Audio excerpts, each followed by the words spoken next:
Welcome to the Be Here Now Guest Podcast.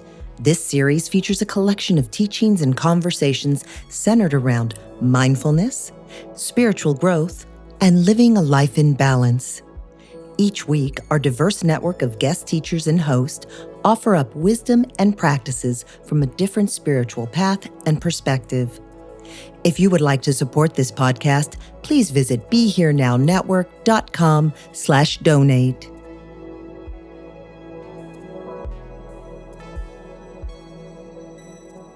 What I have planned for this talk is to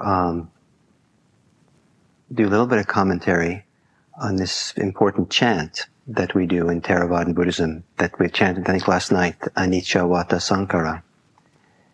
And then, in particular, focusing on the Sankhara part of it, which I translate for this purpose as constructions, mental constructions. And the last part of it, which is happiness. So the relationship between this fundamental insight that the Buddha had and this fundamental happiness the Buddha discovered. And I'll do it by, partly by dividing up the present moment, our present moment experience, into three parts. They're not solidly separate, but three aspects of the present. There's what's happening. There's our relationship to what's happening. And there's the self that has that relationship to what's happening. So those are and then I'll come back to this mental construction and how to bring them to peace. So that's the plan, the outline, where we're going. And so the chant. And there's many ways of chanting it. I chant it this way. Anicca Vata Sankhara Upadavayo Dhammino Upakitva Niruchanti Tesang Vipassamo Sukho. When my first son was born, this is the first thing I said to him. Was this chant. So in Theravada Buddhism, it's one of the top 5 chants. So it's important. And it's translated as, all constructed things are impermanent. They have the nature of arising and passing away. Bringing these mental constructions, or stilling these mental constructions, is happiness. Or instilling these mental constructions, one sees happiness. So here there's this fundamental insight of the Buddha into mental constructions. They're arising and passing. And so we need to understand a little bit what these constructions are. And there's something about bringing these to stilling them. Bringing them to some kind of peace, which can bring a certain kind of happiness that the Buddha emphasized. So in talking about these mental constructions, I'd like to say that in the present moment, there are these 3 aspects of experience. There's what's happening, there's our relationship to the experience, and there's us in relationship. And it fits very well into kind of basic structure of a sentence in English, where you have a subject, a verb, and an object. So there's a subject, here is me, us, self. There's a verb, which is the activity that we have in relationship to an object in the world, something. And so each of these 3 areas of life is something that the Buddhist tradition puts emphasis on. And at different times, in different ways, Buddhist practitioners will study, understand, develop wisdom around each of these 3 areas. Some teachers focus on one more than the other. So the first aspect of that is what's happening, kind of the objective experience of what's happening. And so there's a lot of wisdom to be had through understanding more deeply what this reality is that we're in. that we're facing, that we're relating to, that we engage in. And so, and there's many things to understand about that, and that can give a lot of freedom and wisdom and variety of things to understand. One of the very fascinating things to understand is how much of the so-called objective world, objective experience, is not so objective after all, but it is really a projection of our conventions, of our concepts and ideas. So a great one that some of us are going to share in a little while, is New Year's Eve. You know, New Year's Eve does not exist.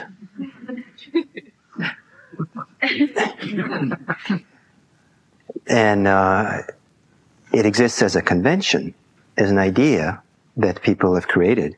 But outside of human conventions and concepts and ideas, it has no objective reality. I mean, if we had chosen the solstice to mark the new year, that made some sense. It would, it has some correlation to something going on in the cosmos. But this is a funny date. You just kind of conjure it up out of the air. I don't know how the Romans did it. And it doesn't mark anything. And in fact, here in San Francisco, it's been said, you can go around every weekend and celebrate a different New Year's Eve. There are so many cultures in the Bay Area that they all have different dates for this thing, right? And so there's, the Chinese New Year, which that makes a little more sense than ours. And there's a Tibetan, and there's there's a Thai, and there's a Buddhist, and there's so many different ways, So we could, if you like partying, you just kind of do the New Year's Eve thing. But New Year's Eve is just a concept and convention, but around this convention, there's a lot of activity. People relate to it and get involved in it, and people do things that in normal status of mind they wouldn't dream of doing. They put on hats, and some of you are here because of what those other people do.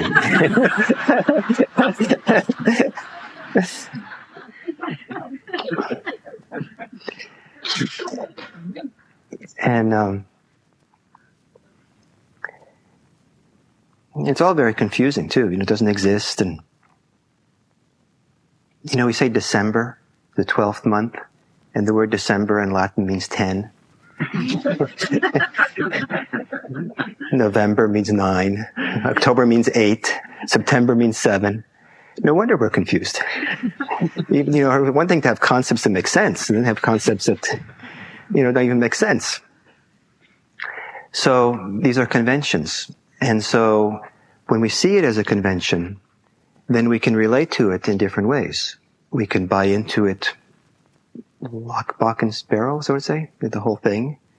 And some people suffer a lot around the convention of New Year's Eve. Some people are liberated from it. They go to bed early. They're happy, no relationship to it. And some people will pick it up in an easy way and share the convention and use the convention as a way of marking something or adding meaning to it, maybe joining together in a community and feeling connectedness. And so it becomes a vehicle for something useful and meaningful. So how do we hold the conventions? How do we hold anything is very important. And how we hold something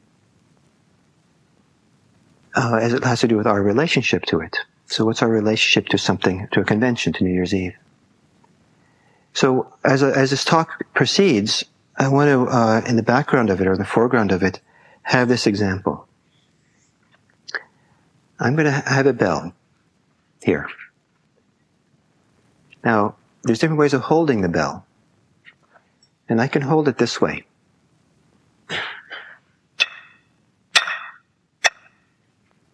Or I can hold it this way.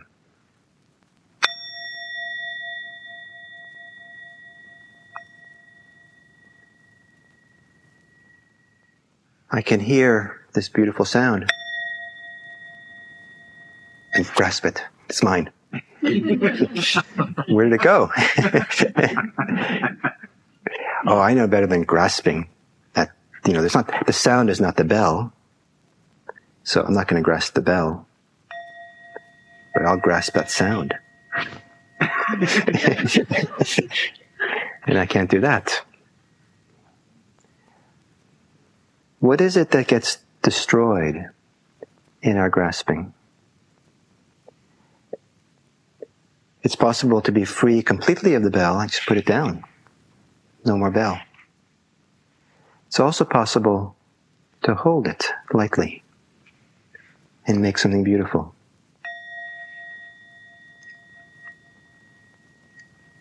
So how we relate to something is very important. And something like happiness, how we relate to that is important as well. Because there could be some happiness, some sense of well-being, and then we grab it. And it can't be grabbed. Have a little bit of beauty. And I want more. So come on, And I can't affect it that way. I can't,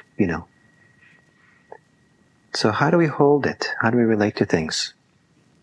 It's very important. So the second aspect of what's happening now is our relationship to things. And it turns out that Buddhist teachings, puts a huge, huge emphasis on this world of relatedness, how we relate. Understanding it, and also developing healthy relatedness.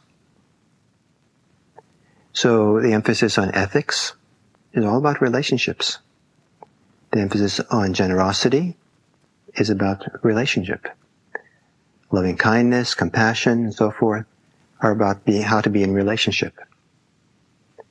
The foundations, so much of the right speech, so much of the foundation of Buddhism, and so much of what gets cultivated and developed in Buddhism has to do with creating healthy relationships. And that's very important to remember as I go on in this talk. Because I can make a beautiful sound from this bell. Do it again.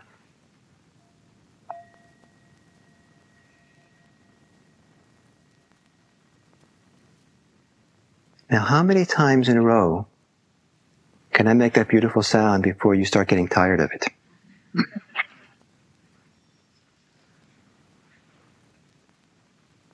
Even beautiful relatedness, even like the beautiful, beautiful practice of loving kindness or the practice of generosity, is an activity. And if we're constantly doing the activity, even beautiful activity, it takes effort and energy, and if it's constant, it's tiring. So the Buddha understood this, and he pointed the possibility of understanding the world of relatedness, of how do we relate to things, and settling it down, putting it to rest, taking a vacation, so we can see this reality from a different vantage point that we can't see if we're always in relationship.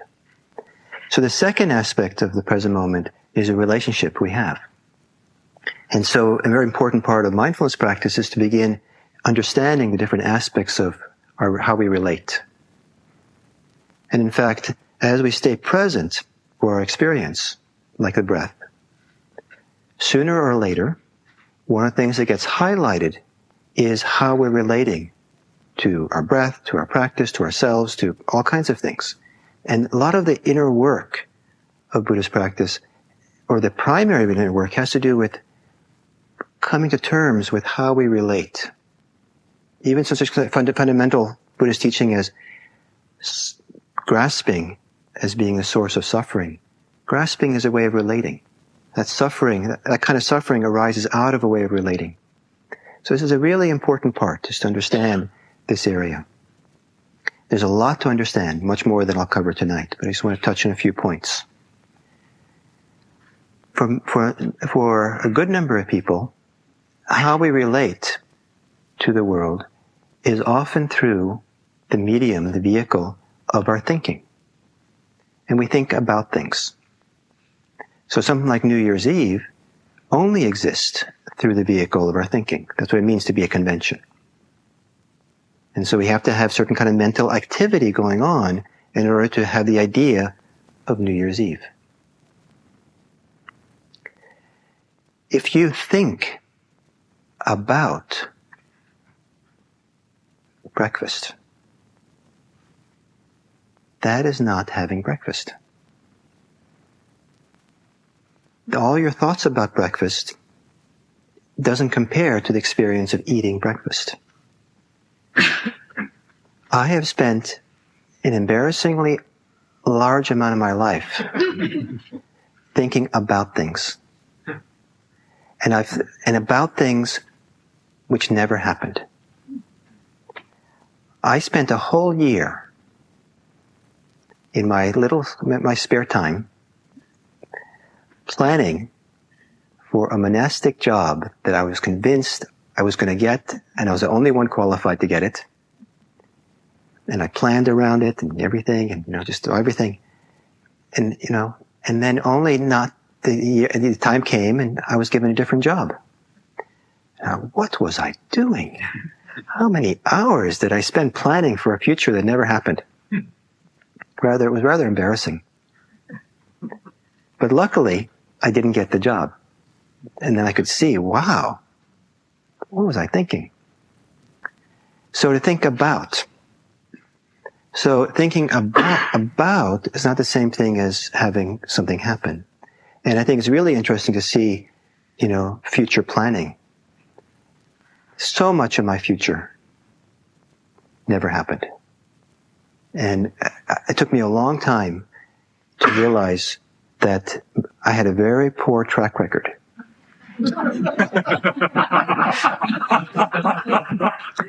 In thinking about the future. And it finally dawned on me what a poor track record I had. I kind of, okay, enough. I loosened up.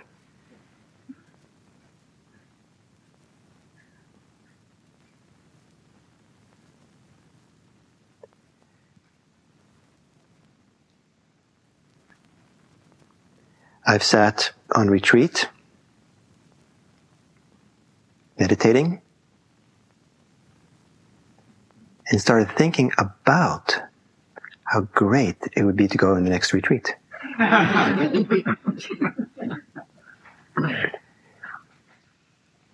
mean, it's kind of different, if you're eating breakfast and you think about lunch, at least you're still eating breakfast. But if you're on retreat thinking about the next retreat, you're not really on this retreat. So, how much do we miss in thinking about things? An interesting phenomena for me, kind of discovery for me was those times when I couldn't fall asleep in the middle of the night, laying there in bed, awake, and suffering. And then looking at that suffering, and realizing that actually, if I looked around or felt around in the present moment, I'm warm, I'm comfortable, I'm nicely awake. Sometimes I wish I was. Other times, I'm nicely awake and things are safe. I've eaten enough. Things are good. It's comfortable, it's pleasant. The suffering is not here. The suffering is born through my projection into the future of what this means. Tomorrow I'll be tired. Tomorrow I'll be dragging. Tomorrow, this. So do I want to live in the thoughts, the concepts, and give them a lot of credence and value and weight? Or do I want to just really be here? So one way we relate to the world is through the vehicle of thinking. And then so thinking occurs, and then we have a relationship to our thoughts. We believe them. Every thought is believable. Every thought has authority. Every thought is, is deranged. We have all these kinds of relationship to them. We're tired of them. We're pushing them away. We're trying to get rid of them. We're trying to hold on to them. We're trying to do this and that. We're very interested in them. We're fascinated with them. All those statements have to do with the way of relating to them. And to a great degree, the perpetuation of thinking occurs because of the way in which we relate to them. We're interested in them. We're fascinated in them. We think they're important. We think they're going to solve our life. If I just think it all right, if I just think it just right, I'll have a better past. Isn't that great? Can redo the past by just thinking about it. So, so there's wisdom to be had in understanding about the nature of thinking and how we live in thought. And perhaps there's another way of relating to life, to ourselves, and to thinking than what we have. Thinking is not bad, inherently. It's beautiful thinking. I have a very friendly relationship to my thinking. Thank you. But, I don't want my friends over all the time. So it's nice to put them, put them to sleep. So in this world of relatedness, then we start looking at the nature of relationship. And there's a lot of conventions that come into play. So I want to give an example of this in relationship to meditation and being with the breath. Sometimes meditation teachers will talk about watching the breath. And sometimes they'll talk about feeling the breath. Sometimes they'll talk about being the breath. Buddha talked about being aware of the breath in the breath. So, two different ways. One way is to watch, be an observer, step back. The other is to be right in it, in the middle of it. Both are beautiful ways. They work as wonderful antidotes for some of the ways in which people relate to their breathing. Some people are so much thinking about their breath. And one of the aspects of thinking about something is it tends to keep us separate from the experience. So if people are always thinking about the breathing, it might be more useful to say, feel the breath, sense the breath, be in the breath, be in the body and sense it from the inside, as a corrective to thinking all the time. Some people are very hesitant, cautious, so they stand back, hold back. Or they're resistant, or they brace themselves. They're afraid of where it's going to take them or something. All kinds of relationships where it might be useful to say, rest in it. Go into it and be it. There are other people who maybe, they're going to strive, the breath, I'll just go in there and pulverize it. I'll just get in there and really get concentrated and tight and really, really do this breath thing really well. Or some people who just kind of live in everything, their emotions. The emotions take over. I'm just in it all. It's great when it's great, and I don't understand why it's so hard when it's so hard. But just in it. And so for those people, say, hey, step back, kind of step back, relax, be an observer, just watch it, watch it like you're up on top of the ridge up here, far away from all this drama and experience. Don't try to make anything happen. Don't try to get in there and engineer what's happening. Just step back and watch. All of this is conventions. All of these are using conventions, using ideas. So it's going to be useful to use the idea of being in your experience. It can be useful at times to have the idea of being apart from it. Another idea with the breath is some people find it really useful as an antidote to jerking the mind or pouncing on the breath or, with their attention, to sit back and let the breathing come to you. Some people, the first time they hear that, it's kind of like a great idea. Let the breathing come to you. These are all conventions. Awareness doesn't go anywhere. The mind doesn't go anywhere. We say the mind wanders away and we bring it back. The mind doesn't go anywhere.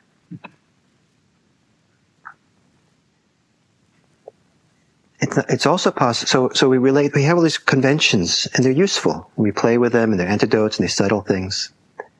But it's also possible to relate to the breathing to be present for the breath without a convention, without a way of relating to it, but present. The mind doesn't go towards the breath doesn't come to you. The breath arises in awareness. The awareness doesn't go anywhere. Awareness is not localized, doesn't have a place. There's no one running the show. Awareness is there, and it can be free of all these conventions and ideas. Just there.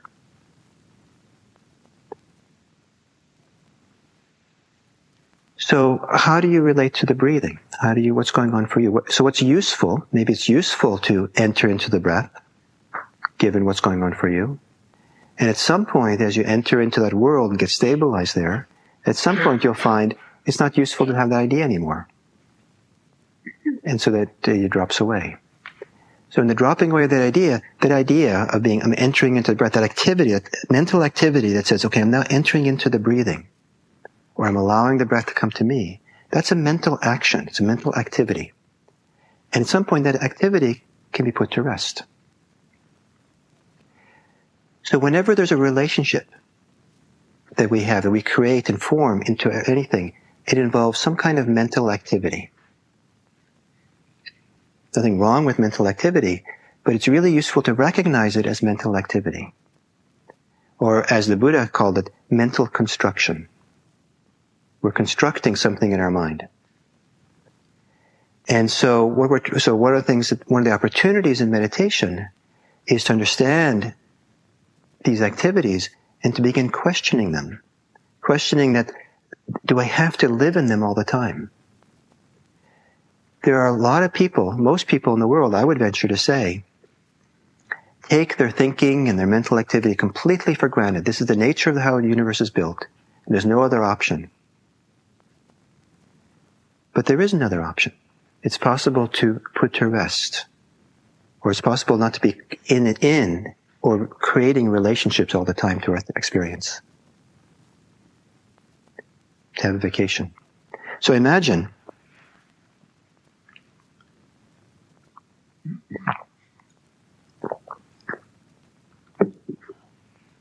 you're born among a species of humans that are swimmers. So you're born in the ocean. And so you know how to swim. So you start swimming when you get born. And you swim. And you swim. And you swim. And after some decades of swimming, it's been very interesting. You've done, the Tao of swimming. You've gotten into the flow of it. It's been great. But you're still swimming. You've been in rebellion to the swimming, and you fought it, but you're still swimming. You swim with fists.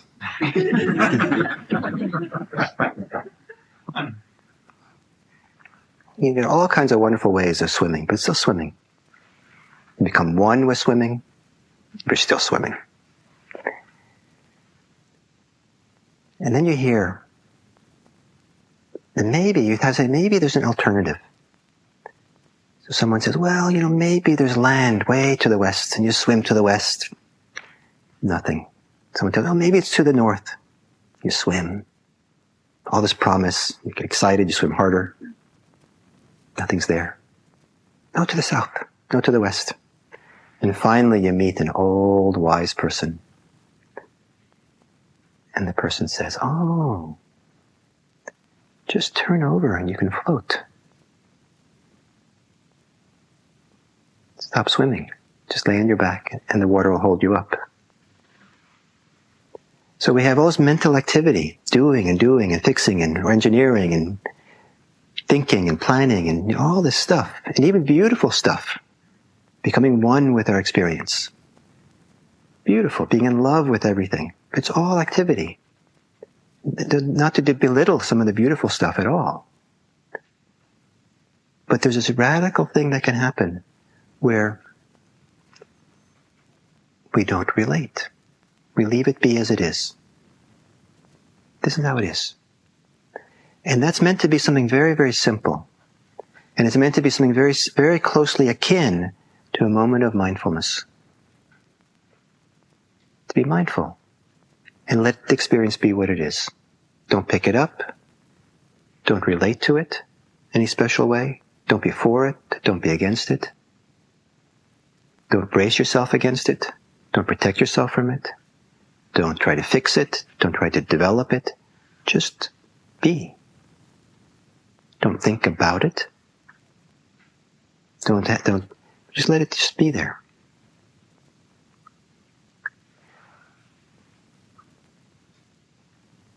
So maybe now you get some sense of the possibility of this practice here, and how maybe it's really profound, but the profundity of it can be difficult to see, because we always want to be in relationship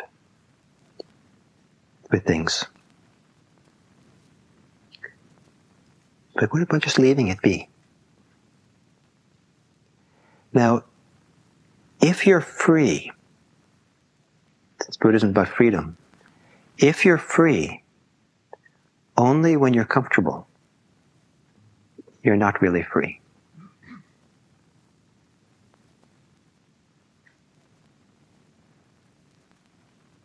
If you're free only when things are going the way you want them to go, you're not really free.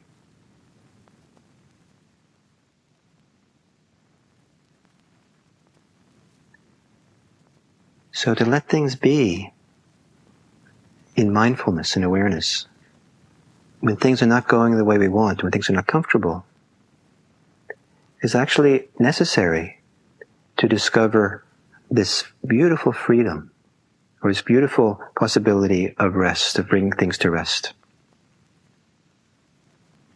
And there's a season for letting things be put to rest. And there's a season for being in relationship to the world and activity. It's not like one or the other. But to be able to go back and forth and have a sense of both supports both worlds. So there's what's happening. There's our relationship to what's happening, our attitude, our intentions, or the whole world of that is a big area of study. We understand these, try to understand this, and the deeper we understand this, the more we understand that through how our way we relate maybe is caught up in clinging, the easier it is to begin untangling ourselves from that world of clinging. So clinging is a relationship.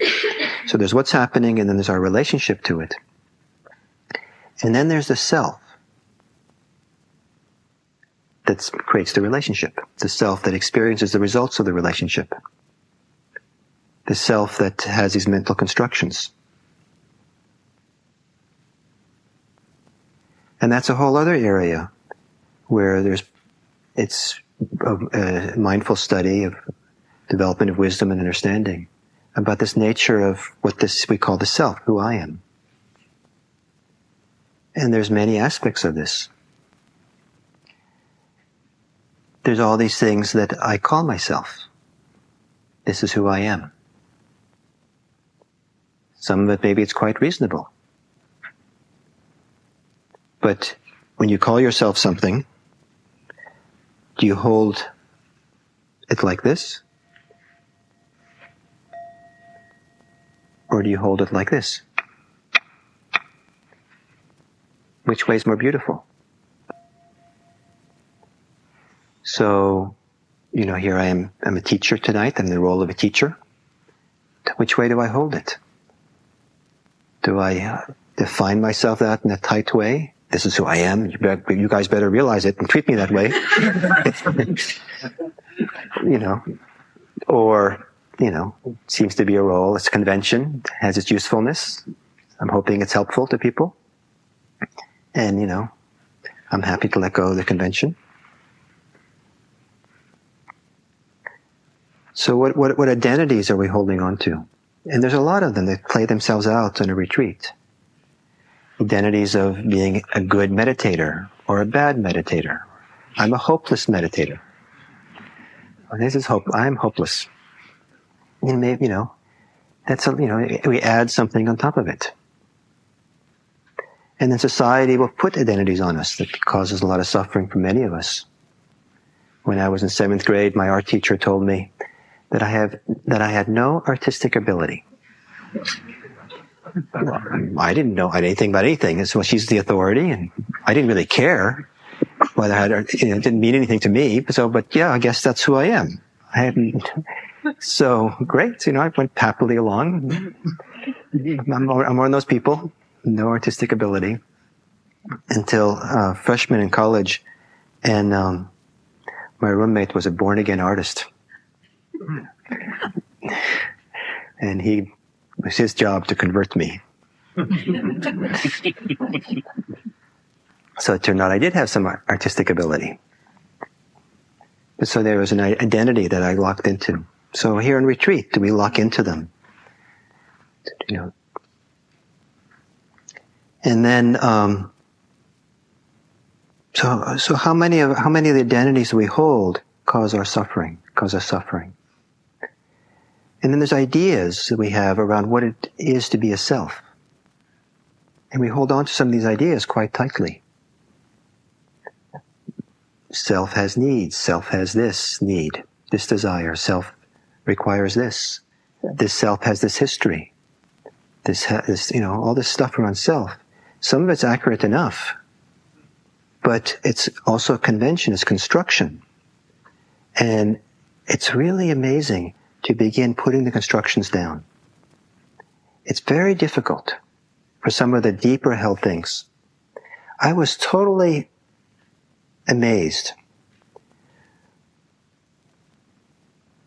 in living in a Japanese monastery in Japan. And one day, living with 30 Japanese, speaking only Japanese, one day I kind of woke up and I realized, wow, these people here, they live in a radically different social universe than I live in. Like a different universe. That's how I felt at the time. I saw myself as an individual in a set of other individuals. And I don't know exactly how to say it right, but I saw it, how I saw it at the time was I saw the Japanese monks there. They were all units. They were all elements or pieces of a social whole.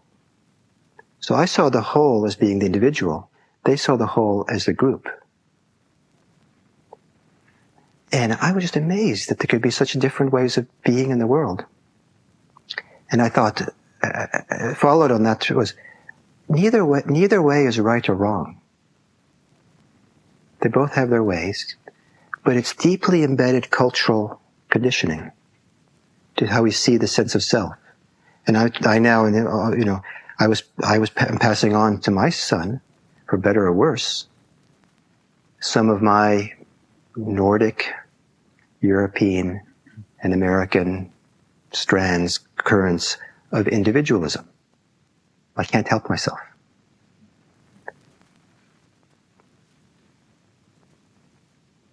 And I think that it's possible to hold these deeply, deeply embedded ideas of what it means to be a self, an individual and all that, in ways that are freeing and beautiful. And it's also possible to hold it in ways that causes a lot of suffering. I think all the cultural ideas that people have about who they are can be both beautiful and create a lot of suffering. How we hold it is so important. And one of the contributions of Buddhism, of Buddhist practice, I hope, is its ability to see, they're constructions. They're not inherent in the universe. They're constructions. And then we can start questioning how we relate to them, what we do with them. So then the self, here, the self, it's the things which are mine. My practice. Those people are interfering with my practice. My precious. Yeah.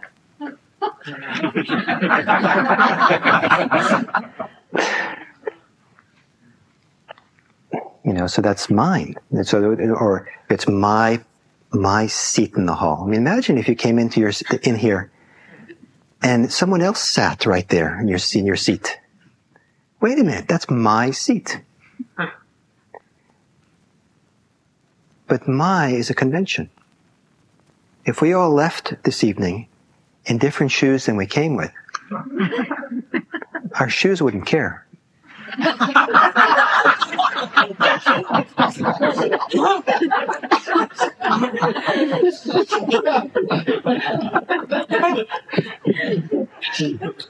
The caring has to do with conventions, has to do with the mental constructs we live in.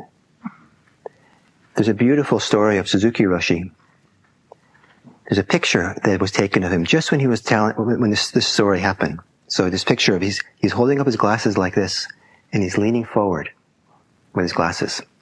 And what he said was, he said, "These glasses are not my glasses, but you know about my tired old eyes, so you let me wear them." So come in here and someone's sitting in your seat. Oh, meditating is a good thing. I hope the person's comfortable there. I'll sit somewhere else. That's an option, right? As radical and unthinkable as you could.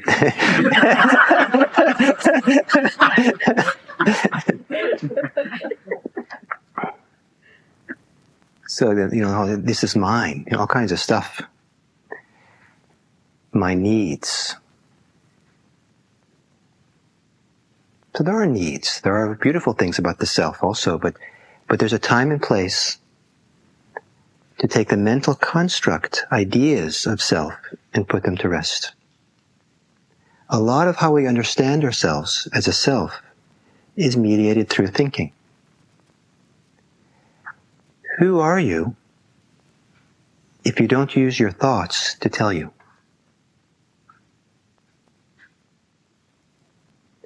If you have some point the opportunity to have your thinking thin out, and there's a gap between your thoughts, who are you in the gap?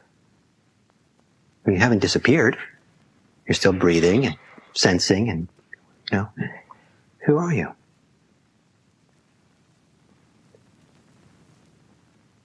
To be able to put to rest these constructions allows for beautiful music, beautiful bell sound to come out. To put it to rest, it's a lot easier to pick them up then and hold the conventions and things of the world lightly and not destroy them by grasping onto them. So in this practice of mindfulness, we slowly begin understanding how things arise and pass, the impermanent nature of things. And as we start seeing how things arise and pass, how things that, like you came to the retreat, and if you're attentive, you could watch the arising, the creation, the construction of, this is my place in the hall. And if you're attentive at the end of the retreat, you can watch the dissolution of my place in the hall. It arises and it passes away. So many different things arise and pass, some things very quickly, some things slowly. Seeing the arising and passing of this mental activity, mental constructions, concepts, ideas. The arising of how we relate, forming a relationship to anything, and seeing that it dissolves. Makes it a lot easier than to just leave it alone. Things arise on their own. Leave it alone. Just hold it in awareness. Hold it in mindfulness. No need to go towards it, away from it. No need to use mindfulness to penetrate it. No need to avoid it. Awareness. And so then that helps things to settle down, to relax. The great story, the analogy of the still forest pool. That if you have a muddy pond and you stir it up, it stays muddy. But if you leave it alone, the mud settles. If you just use the mindfulness, let things be, it's okay. Everything's okay. And then, as you don't feed it, as you don't get involved and engaged in all of it, slowly, in its own time, when it's right, these mental constructs will, first, maybe you won't invest so much in them. You won't believe every thought. You won't take them as being authoritative. You won't take it as necessary to always be in relationship.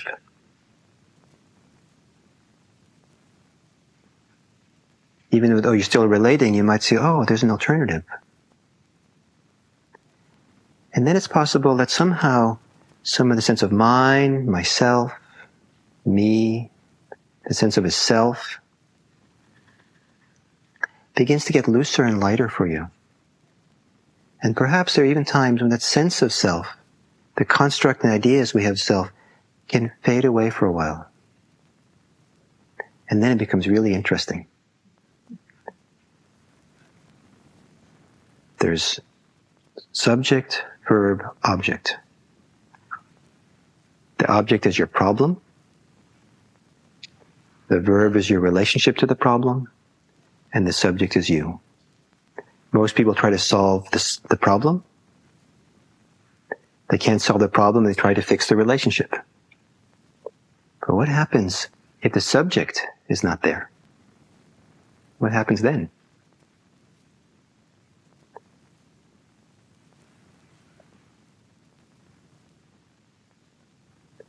If the subject itself belongs to this world of mental constructions, mental activity, is it possible to quiet that down? Bring that to stillness? It's a beautiful thing to do.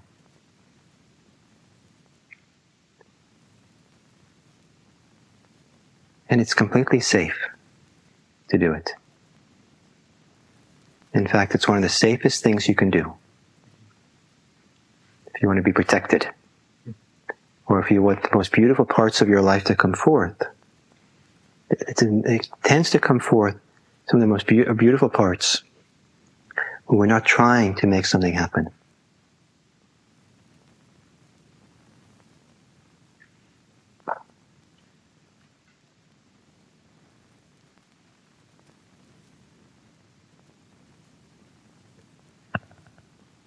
So mindfulness or awareness that has no location, there's no here, no there, and no in between.